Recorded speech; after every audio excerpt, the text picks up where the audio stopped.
Module 9, civil business component, very fundamental object of civil architecture, very fundamental. Every single business logic depend on business component. Either he is managing it or passing through it or controlling it.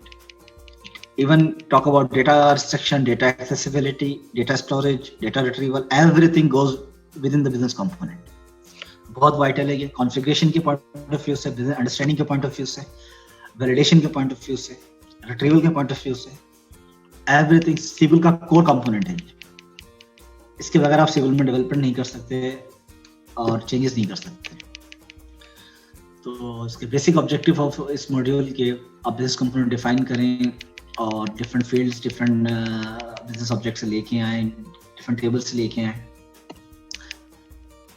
Application architecture में business component provide a way to group data according to the business logic. ठीक है, आप data provide करते हैं, ये आपको वे देता है डेटा को ग्रुप करने का। ऐसे बिल्कुल इस तरह के आपके पास कॉन्टैक्ट की इन्फॉर्मेशन है, उसके एड्रेस की इन्फॉर्मेशन है, उसके एसेट्स की इन्फॉर्मेशन है, उसके एक्टिविटीज की इन्फॉर्मेशन है, सर्विस रिक्वेस्ट की इन्फॉर्मेशन है। ये 360 डिग्री व्यू है जब आप, और ये आप डिपेंड आपका बिजनेस कंपोनेंट आपको बता को लॉजिक प्रोवाइड करेगा कि आप कैसे कर रहे हैं और लिंक कर रहा है डेटा को आपस में, और उसकी फुल कलेक्शन जो है बिजनेस ऑब्जेक्ट के अंदर डिफाइन की होती है। Business component basically core component होता है और हर बिजनेस ऑब्जेक्ट के अंदर बिजनेस कंपोनेंट कोर कंपोनेंट होता है। बिजनेस कंपोनेंट एग्जैक्टली यहाँ एग्जिस्ट कर रहा है एप्लेट के पीछे। एवरी एप्लेट मस्ट हैव और should have business component, either is virtual और फिजिकल और व्हाटएवर, लेकिन बिजनेस कंपोनेंट जरूर होगा। ठीक है जी। As reference by the applet specific access to table, read write access table देता है आपको। बिजनेस लॉजिक लेयर के अंदर मेन कंपोनेंट पार्ट है। Business component is a person, place, thing और event about which data must be store. ये civil define इसको इस तरह कर रहा है कि ऐसी कुछ भी, कोई पर्सन, प्लेस और थिंग और whatever the thing, if you want to store data you should have a business component of that entity, और it's a fundamental business entity actually. Generally हम डिफाइन करते हैं अकाउंट है, कॉन्ट्रैक्ट है, opportunity, assets, activity, service request, whatever you can name it, everything should have a business component. और उसके बगैर आप उसको डेटा को मैनिपुलेट नहीं कर सकते। अब देखिए सिविल बेसिकली बिजनेस कंपोनेंट में लॉजिक देता है, यानी कि इस managing data of the data. तो फिजिकली कोई डेटा खुद स्टोर नहीं करता, डेटा ऑलवेज टेबल्स के अंदर स्टोर होता है और मल्टीपल टेबल्स में स्टोर हो रहा होता है, मे बी 10 टेबल्स में स्टोर हो रहा हो, लेकिन कैसे स्टोर कर रहा है ये लॉजिक, ये इंस्ट्रक्शन जो है ये बिजनेस कंपोनेंट के अंदर स्टोर होती है। आपने ये देखना हो कि ये टेबल यानी कि अपॉर्चुनिटी है या सर्विस रिक्वेस्ट है, उसके अंदर ये इंफॉर्मेशन कैसे आ रही है, या सर्विस रिक्वेस्ट से एसेट, सर्विस रिक्वेस्ट में एसेट किस तरह आ रहा है, तो आप बिजनेस कंपोनेंट में जाके इसकी लॉजिक चेक करेंगे, देन डेटाबेस में क्वेरी जाके लिखेंगे। एग्जैक्टली इसी स्टेटमेंट पे सिविल का ऑब्जेक्ट मैनेजर काम करता है, वो इसी लॉजिक को पिक करता है, इसी के बेस पे वो अपनी स्किल जनरेट करता है और देन वो रन करता है, वो डेटा ऑब्जेक्ट को देता है और वो रन करके उसका रिजल्ट जो है वापस ऑब्जेक्ट मैनेजर को पास करता है। सिविल आर्किटेक्चर इस तरह बिहेव करता है। देखिए अगर आप अपॉर्चुनिटी बिजनेस कंपोनेंट है या आपको कोई भी बिजनेस कंपोनेंट है, उसका रिकॉर्ड सेट एक है लेकिन वो मल्टीपल टेबल्स में स्प्लिट हुआ है। ज्वाइंट टेबल, बेस टेबल, हर बिजनेस कंपोनेंट का एक बेस टेबल होता है, उसका मल्टीपल ज्वाइंट टेबल होता है। ज्वाइंट टेबल आप एक ही टेबल को मल्टीपल ज्वाइन कर सकते हैं, मल्टीपल टाइम ज्वाइन कर सकते हैं बेसिकली, क्योंकि आपकी ज्वाइन कंडीशंस हैं, आप उसको ज्वाइन कंडीशन चेंज करते जाएं और जितनी दफा ज्वाइन कंडीशन लाएंगे उतनी दफा वो टेबल आपसे एसोसिएट होता जाएगा, उतने रिकॉर्ड फैच करते जाएगा और आप मल्टीपल टेबल्स को ज्वाइन कर सकते हैं। लेकिन इस बात का ख्याल रखना है कि अगर आपने बहुत ज्यादा ज्वाइन डिफाइन कर दी है एक्सप्लिसिट, यानी कि आपकी अपनी बिजनेस लॉजिक पे, तो आपका रिकॉर्ड सेट भारी हो जाएगा, क्वेरी हैवी हो जाएगी, आपको रिट्रीवल में टाइम लगेगा। और अगर आपका record set millions of record पे चले गया है तो आपको और बहुत ज्यादा स्लो कर देगा। इसलिए कॉन्सेप्ट हमने इंट्रोड्यूस करा था थिन बीसी का, ये आगे जाके आप रीड करेंगे। थिन बीसी बेसिकली हम स्क्रिप्टिंग में यूज करते हैं, जहां आपको बहुत रैपिडली और छोटा सा काम करना हो, जैसे कि आपने एसेट का स्टेटस अपडेट करना है, सर्विस रिक्वेस्ट का स्टेटस अपडेट करना, तो आप सर्विस रिक्वेस्ट का बिजनेस कंपोनेंट नहीं बनाएंगे, क्योंकि उसके पीछे 10 टेबल ज्वाइन हुए हैं, वो 10 टेबल को डेटा वो क्यूरी बनाएगा, लेके आएगा, तो वो अननेसेसरी आपके लिए। आज एक बहुत छोटा सा थिन बीसी बनाएंगे, उसमें खाली आप बेस टेबल लेंगे, सर्विस रिक्वेस्ट का उसका 1-2 फील्ड लेंगे, आप उसमें आईडी पास करेंगे या नंबर पास करेंगे एंड देन स्टेटस अपडेट कर देंगे। दिस कॉल्ड थिन बीसी, यानी बहुत छोटा सा ऑब्जेक्ट बनता है, मेमोरी भी ज्यादा नहीं घेरेगा और रैपिडली काम करेगा, करके देगा आपको। ये जो इसके वनीला ऑब्जेक्ट्स हैं, बिजनेस कंपोनेंट्स हैं, ये बेसिकली एप्लीकेशन को रन करने के लिए काम आते हैं, आपके एप्लीकेशन शो करने के लिए काम आते हैं। अगर मैं आपको सेबल का 360 डिग्री व्यू दिखाऊं,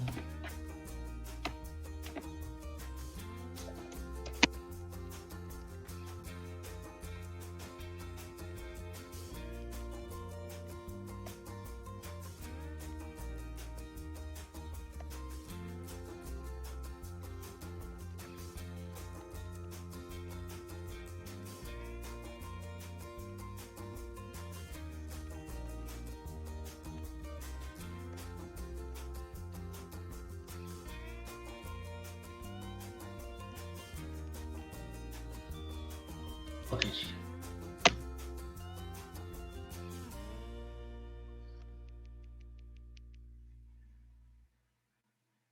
सिविक माइंड को आप डेटा डाउन करें और आप उसके समरी के पेज पे लैंड करते हैं। देखिए, एक तो ये क्लाइंट की इन्फॉर्मेशन है, इसके पीछे क्लाइंट का बिजनेस कंपोनेंट, कॉन्टैक्ट का बिजनेस कंपोनेंट है। देखना चाहिए आप, जैसे कि मैंने पहले कहा था आपको, अबाउट व्यू करेंगे आपको बताएगा बेसिकली वो कितने एप्लेट हैं और हर एप्लेट के पीछे कौन कौन सा बिजनेस कंपोनेंट लिखा है। और देखिए, इसमें ये जितनी भी फील्ड आ रही हैं, ये सारी कॉन्टैक्ट बेसिस से आ रही है सब, लेकिन ये डिफरेंट टेबल्स में स्टोर हुई हुई है। एड्रेस की इंफॉर्मेशन सेपरेटली भी और अब कंपोनेंट लेवल भी शो कर रहे हैं। इसी तरह इसकी समरी व्यू में देखें, पॉलिसी, प्रपोजल्स, सर्विस रिक्वेस्ट। आप चाहे सर्विस रिक्वेस्ट पे जाएंगे तो आपको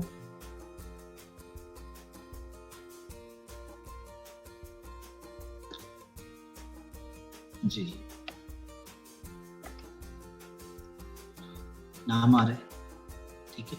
अब सर्विस रिक्वेस्ट से आप में बैठ खड़े होके आप सर्विस उसके क्लाइंट की इंफॉर्मेशन फैच कर रहे हैं और ये सारे कॉलम आपने ज्वाइन फील्ड के थ्रू लेके आ रहे हैं। ज्वाइन बिजनेस कंपोनेंट में लॉजिक डिफाइन की हुई, जो ज्वाइन करके इनको डेटा को लेके आ रहा है। इसी तरह हर बिजनेस कंपोनेंट एक दूसरे किसी बिजनेस कंपोनेंट डेटा फैच कर सकता है, लेकिन वो टेबल लेवल पे फैच करेगा। अगर कंपोनेंट टू कंपोनेंट फैच करना है, उसके लिए आप लिंक यूज करते हैं, मल्टी वैल्यू लिंक यूज करते हैं। और अगर आपने टेबल टू टेबल फैच करना है, business component table to table fetch करने के लिए आप ज्वाइन यूज करते हैं। यही बेसिक पर्पस है लिंक एंड ज्वाइन का सिबल के अंदर। तो जब बिजनेस कंपोनेंट पढ़ रहे हैं तो हम इसके सब ऑब्जेक्ट जो है ज्वाइन पढ़ेंगे। तो ये देखें, डिफरेंट स्टेजेस पे आपका डेटा डिफरेंट टेबल्स में फैला हुआ है, लेकिन बिजनेस कंपोनेंट में वो लॉजिक लिखी हुई कि आप इसको रिट्रीव कैसे कर रहे हैं। देखिए जी, बेस टेबल जैसे कि कहा था, हर business component have contain one base table actually if it's a database business component. और उस बेस टेबल के से ही आप बाकी सारे टेबल ज्वाइन कर रहे होते हैं, providing different information. Every business component refers only one base table. Many business component fields are mapped to the base table. Column field referencing base table are editable in UI. ये बड़ा important point है, last point. Field referencing base table are editable in UI. देखिए, अगर आप tables किसी भी table से join करके ला रहे हैं तो वो UI पे एडिटेबल नहीं होंगी वो फील्ड, उनको आपको एडिटेबल बनाना पड़ेगा। तो देयर आर डिफरेंट लॉजिक्स। अगर मैं आपको यहाँ दिखाऊं,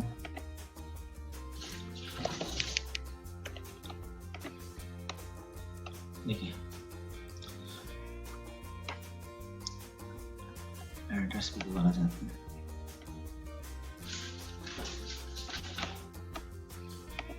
जैसे तो मैंने ये रीड लिखी हुई, देखें एड्रेस की इंफॉर्मेशन जो है ये किसी और बिजनेस कंपोनेंट से आ रही है, थ्रू ज्वाइन भी आ सकती, थ्रू ज्वाइन आ रही है या थ्रू ये एडिटेबल नहीं है, थ्रू लिंक आप उसको एडिटेबल कर सकते हैं और वो उसके लिए फिर डिफरेंट लॉजिक लगती है। लेकिन जब वो फैच कर लेंगे तो वो रीड ओनली नहीं होगी, वो रीड ओनली रहेगी, वो उसको अगर आप डायरेक्ट बेस टेबल से लेके आ रहे हैं या इम्प्लिसिट ज्वाइन एक्सटेंशन टेबल से डेटा आ रहा है तो वो एडिटेबल है, इजीली एडिटेबल है, वो आप एडिटेबल कर लेंगे।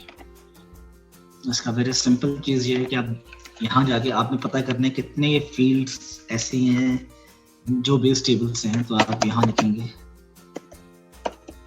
यानी कि ऐसी वो सारी फील्ड जिनमें वैल्यू नल है। लेकिन आपने एक चीज और भी देखनी है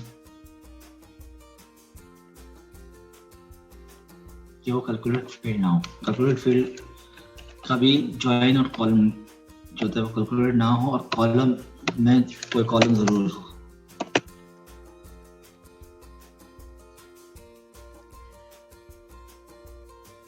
ये सारी फील्ड जो है ये बेस टेबल से आ रही है, एस पार्टी के बेस टेबल, देखो ज्वाइन नहीं है।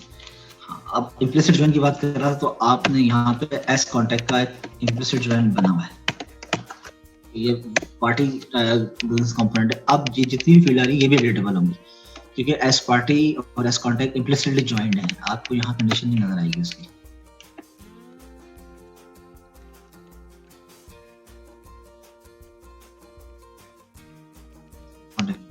वैसे तो एस कॉन्टेक्ट होगा यहाँ पे डिफरेंट टर्म्स के अंदर, है और ये हाउस होल्ड के लिए और बाकी चीजों के लिए तो डिफरेंट टेबल एक है, लेकिन इसमें 4 डिफरेंट ज्वाइन बनाए हैं। जबकि ये वाला जो ज्वाइन है, क्योंकि इसमें एस कॉन्टेक्ट आ रहा है, आप बोलेंगे यहाँ पे भी एस कॉन्टेक्ट आ रहा है। बेसिकली जो फील्ड के अंदर आप ज्वाइन रेफर कर रहे होते हैं, वो ज्वाइन के अंदर उसका एलियस नेम होता है, वो टेबल नेम नहीं होता, एलियस नेम होता है। बाजू का दोनों सेम होते हैं, लेकिन आप यहाँ आके सर्च करेंगे, अगर एलियस नेम नहीं है इसका मतलब है कि वो इम्प्लिसिट ज्वाइन है, ये इम्प्लिसिट ज्वाइन पे आ रहा है। सिंपल वनीला इसको हैंडल कर रहा है। ये सारी फील्ड जो हैं ये इम्प्लिसिट ज्वाइन पे हैं, ये भी रिलेटेबल होंगे। इसके अलावा एक फील्ड और होती है, एक कॉलम, एक टेबल और होता है एस। ये भी सारे कॉलम्स जो हैं ये इम्प्लिसिट ज्वाइन पर होते हैं, क्योंकि मैंने आपको बताया एक्स टेबल जो है वो 1-to-1 रिलेशनशिप पर होता है, तो ये भी इम्प्लिसिटली ज्वाइन है। इनका भी आपको कॉलम नहीं मिलेगा, इनका भी ज्वाइन नहीं मिलेगा आपको।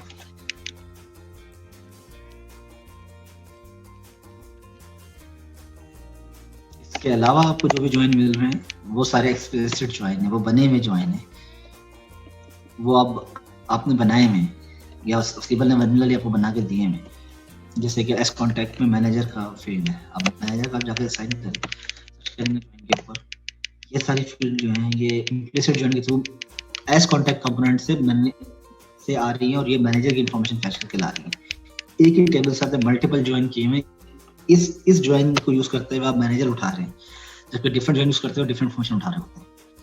ये सेबल का आर्किटेक्चर कुछ इस तरह का कि वो ये कहता है, अलाउ करता है आपको कि आप एक ही टेबल को सेल्फ ज्वाइन भी कर लें और इनर ज्वाइन या आउटर ज्वाइन भी कर लें, और मल्टीपल ज्वाइन के कंडीशन के थ्रू आप कर सकते हैं काम एक ही टेबल।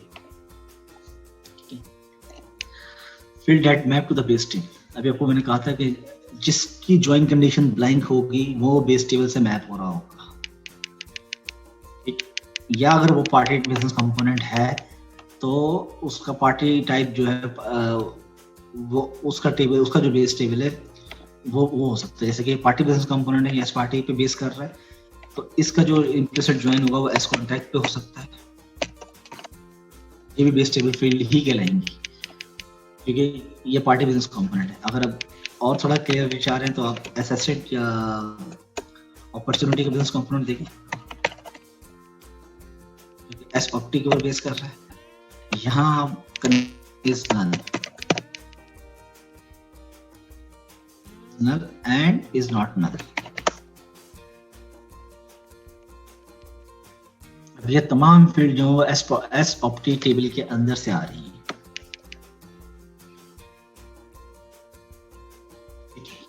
ये सब फील्ड बेस टेबल फील्ड कहलाती हैं। इम्प्लिसिट ज्वाइन क्या होते हैं, अभी आपसे मैंने डिस्कस किया था। इम्प्लिसिट ज्वाइन जो टेबल खुद बनाता है, बना के वनीला आपको देता है। एक्सप्लिसिट ज्वाइन वो ज्वाइन जो आप अपने हाथ से बनाते हैं, आप बिजनेस लॉजिक के हिसाब से बनाते हैं। वैसे तो सिबल ने आपको तकरीबन सब कुछ दिया हुआ था ज्वाइन करने करके, लेकिन ये सारे एक्सप्लिसिट ज्वाइन बना के दिए हैं आपको। इसके अलावा भी अगर आपको चाहिए तो आप अपना ज्वाइन खुद क्रिएट कर सकते हैं। उसके लिए कंडीशन बड़ी सिंपल है, इसे रिव्यू करना चाह रहे हैं। वो ये कह रहे हैं कि एम्प्लॉय की पोजीशन क्या ज्वाइन देता है, तो आप ज्वाइन किस टेबल में बेस कर रहे हैं, उसका नाम क्या है, और वो इनर ज्वाइन है या आउटर ज्वाइन। जनरली आप आउटर ज्वाइन बनाते हैं ताकि आपका डेटा रिट्रीव हो सके, क्योंकि आपकी कंडीशन ऐसी नहीं है कि हर दफा आपका रिकॉर्ड जो है उस टेबल में मिले। इससे अवॉइड करेंगे आप आउटर ज्वाइन बनाते हैं। यहाँ पे आप कंस्ट्रेंट देते हैं अगर वो कंडीशन उस ज्वाइन की, और यहाँ स्पेसिफिकेशन होती है, ज्वाइन स्पेसिफिकेशन। वेरी सिंपल, यहाँ आप उसका नाम देते हैं any XYZ name, destination column and source field. Source field वो फील्ड होगी जो आपके बिजनेस कंपोनेंट में एग्जिस्ट करेगी, जैसे कि ये जी, प्राइमरी पोजीशन हेल्ड आईडी, जो प्राइमरी पोजीशन के सोर्स फील्ड आ गया आपके पास, ये स्पेसिफिकेशन। और ये किससे मैप कर रही है? टेबल के पार रो आईडी कॉलम में। टेबल कौन सा? एस पोस्टर टेबल है। एस पोस्टर में टेबल के पार रो आईडी के कॉलम और इस कॉलम की कंडीशन मैच करेगी और ये ऑर्डर ज्वाइन होगा। तो जब ये कंडीशन मीट करेगी और डेटा रिट्रीव होगा तो आप एम्प्लॉय की पोजीशन फैच कर लेंगे। ठीक है, अब देखिए ये फील्ड बेसिकली इटसेल्फ एक ज्वाइन फील्ड है और उस ज्वाइनिंग कंडीशन क्या है? वो एस कॉन्टैक्ट पे बेस कर रहा है। और एस कॉन्टैक्ट क्या है? पार रो आईडी को सोर्स एम्प्लॉय आईडी, क्योंकि एस कॉन्टैक्ट आपका एक टेबल है जिसमें आपका यूजर की इंफॉर्मेशन भी और आपके एम्प्लॉय की इंफॉर्मेशन, दोनों इंफॉर्मेशन होती है। देखिए सोर्स एम्प्लॉय आईडी, इसमें ये वैल्यू आ रही है। इसमें वैल्यू कैसे आएगी? Definitely pre default, post default या कहीं से आप अपडेट करवा रहे होंगे इसको, या किसी डेटा मैप से करवा रहे होंगे आप अपडेट। उसके बगैर इसमें वैल्यू नहीं आ सकती। आपने कुछ प्री डिफॉल्ट डिफाइन कर दिया होगा टेबल लेवल पर, या आपने इसका प्री डिफॉल्ट दे दिया, पोस्ट डिफॉल्ट दे दिया, या आपने किसी डेटा मैप के थ्रू उठाया, कोई मैप था उससे उठाया आपने, कुछ भी हो सकता है।